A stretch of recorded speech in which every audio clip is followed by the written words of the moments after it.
और भी आपको यहाँ पर बताएं कि हुकूमत मुखालिफ अपोजिशन महाज से कैसे निपटा जाए, संजानी की चेयरमैनशिप पर मुखालिफिन को कैसे आमादा किया जाए, सियासी सूरत हाल समेत मुल्क की दाखिली और खारजी सूरत हाल पर वज़ीर आज़म की ज़ेर सदारत वफाकी काबीना की बैठक आज होगी। तफसीलात जान लेते हैं बोल न्यूज़ के नुमाइंदे गुलाम मुर्तज़ा से। गुलाम मुर्तज़ा बताएगा मीटिंग का आगाज़ कब तक होगा और एजेंडे के हवाले से क्या कुछ पता चल सका है?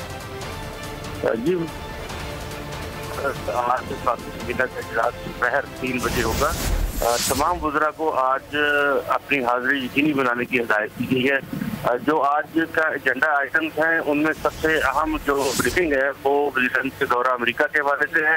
वज़ीर ख़ारजा शाह महमूद कुरैशी और सेक्रेटरी ख़ारजा जो है वो इस हवाले से ब्रीफिंग देंगे। वज़ीर आज़म इमरान खान अपनी जो मुलाकात है अमेरिकी सदर डोनाल्ड ट्रंप के साथ उस पर भी वफाकी काबीना को आगाह करेंगे। इसके साथ साथ आज जो अफगान अमन अमल के हवाले से पाकिस्तान को टास्क मिला है उस हवाले से भी वफाकी काबीना को एतमाद में लिया जाएगा। उसके साथ साथ जो कश्मीर के ऊपर सालसी की पेशकश की गई है उसको भी आज काबीना के रूबरू रखा जाएगा ताकि काबीना इन तमाम चीज़ों की जो है वो मंजूरी दे दे। और वज़ीर आज़म की ज़ेर सदारत होने वाले इजलास में आज सादिक संजरानी जो कि चेयरमैन सेनेट हैं उनकी अदम एतमाद की तहरीक के हवाले से भी बातचीत होगी।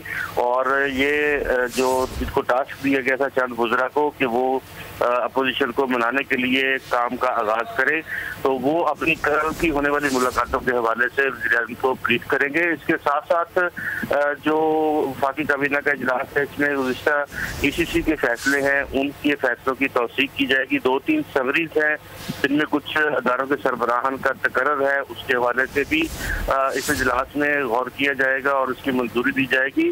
काबीना आज जो मुख्तलिफ एहतसाबी अमल मुल्क में जारी है उस हवाले से शहजाद अकबर जो है वो काबीना को ब्रीफ करेंगे कि उनके पास बैरून मुल्क अकाउंट्स के हवाले से या जो उन्होंने जायदादें काबीना की बैठक आज लगेगी जिसकी सदारत वज़ीर आज़म इमरान खान करेंगे। गुलाम मुर्तज़ा आप अपडेट कर रहे थे, आपका शुक्रिया।